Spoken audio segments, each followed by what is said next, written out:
Direction maintenant le Mali, où la première réunion de concertation entre les militaires et les organisations politiques et civiles qui devait avoir lieu ce samedi a été reportée à une date ultérieure.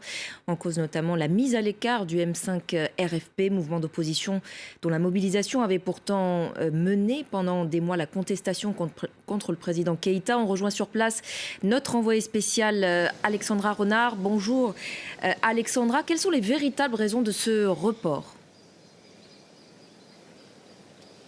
Bonjour, tout d'abord, c'était la toute première fois que la junte avait décidé d'organiser une consultation en dehors de sa base, de ce camp militaire à Kati, qui se trouve à 15 km de Bamako. Elle avait décidé ça rapidement, dans l'urgence. Nous avons tous été prévenus, médias inclus, hier soir, les communiqués ou bien par les réseaux sociaux. Beaucoup de personnes étaient invitées, on dirait presque que c'était tout le Mali. Il y avait tous les partis politiques de tous les bords, la société civile était également invitée, et puis les groupes armés qui sont signataires de l'accord de paix.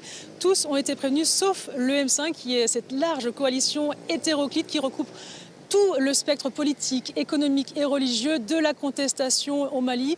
La junte et le M5 se considéraient comme les acteurs principaux de cette contestation. Il s'agit donc d'un premier couac assez conséquent qui se déroule actuellement au Mali. Pourquoi cela s'est déroulé ainsi ? Eh bien, la junte voulait démontrer à la CEDEAO, qui va se réunir lundi prochain, qu'elle était capable de mener le pays vers un début de transition démocratique. Elle a donc organisé dans l'urgence cette consultation avec des acteurs importants de la société civile. Elle l'a fait dans l'urgence parce que la CEDEAO a imposé, comme vous le savez, des sanctions très lourdes au pays, des sanctions concernant la fermeture des frontières terrestres, des frontières aériennes, et également de lourdes sanctions économiques et également commerciales. Et donc, elle voulait montrer, cette junte, qu'elle était capable de mener ce pays, du moins de commencer à mener ce pays vers une transition démocratique. Mais visiblement, il s'agit de son premier couac et il pourrait être particulièrement problématique puisque des éléments du M5 ont déjà commencé à publier sur les réseaux sociaux des volontés de probablement redescendre dans la rue si jamais, sur les futures concertations avec la société civile, ils n'étaient pas de nouveau invités. Alexandra, vous avez pu aussi vous entretenir avec plusieurs personnalités qui devaient justement participer à ces discussions. Quelles ont été leurs réactions après l'annonce de ce report ? Oui, effectivement, donc cette concertation a pu quand même un peu commencer pendant 2 heures. La moitié de la salle s'est remplie. Beaucoup d'acteurs importants étaient sur place. Il a fallu vraiment insister pour rentrer dans ce bâtiment, dans ce centre de conférence où déjà dès l'entrée, l'armée nous disait qu'il y avait un probable report en cours.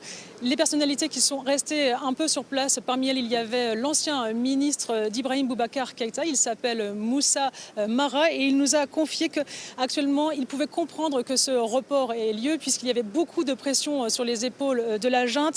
Il faut être patient, dit-il. C'est une période difficile pour le Mali. Il y a beaucoup d'enjeux en termes de positionnement et de responsabilité pour appartenir au futur gouvernement. Et puis nous avons également pu interviewer plusieurs chercheurs. L'un d'entre eux s'interroge. Il se demande s'il s'agit d'amateurisme, de manque d'expérience. Est-ce que la junte a été mal conseillée, dit-il. En tout cas, il recommande à la junte de se ressaisir et de ne pas commettre les mêmes erreurs que les autres juntes par le passé avaient réalisées. En tout cas, il s'agit pour la junte qui jusqu'ici faisait l'unanimité dans le pays d'un premier couac qui pourrait leur coûter cher si jamais le M5, comme je vous le disais, n'est pas de nouveau réinvité pour la prochaine concertation. Il menace donc d'appeler la population malienne à redescendre dans la rue. Merci beaucoup Alexandra pour vos précisions depuis Bamako.